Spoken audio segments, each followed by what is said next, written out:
and welcome to Level Up IAS and welcome back to 10-minute series. Today in this video we're going to look at the constitutional development from 1909 to 1947. So let's begin. Indian Councils Act of 1909. The act is commonly known as Morley-Minto Reforms. It considerably increased the size of the legislative councils both at central and provincial.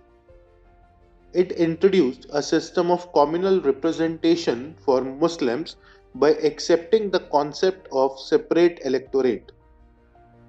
The Central Legislative Council was renamed as the Imperial Legislative Council. Government of India Act 1919.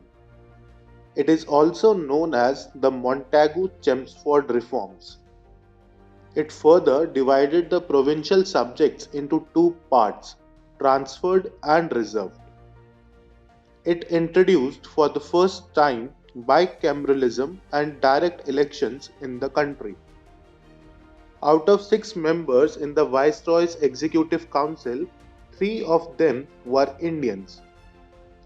The Act provided provisions for the establishment of the Public Service Commission in India for the first time.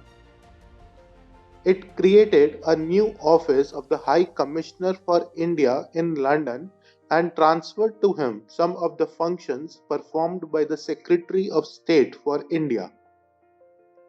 Communal representation was extended to Christians, Anglo-Indians and Sikhs.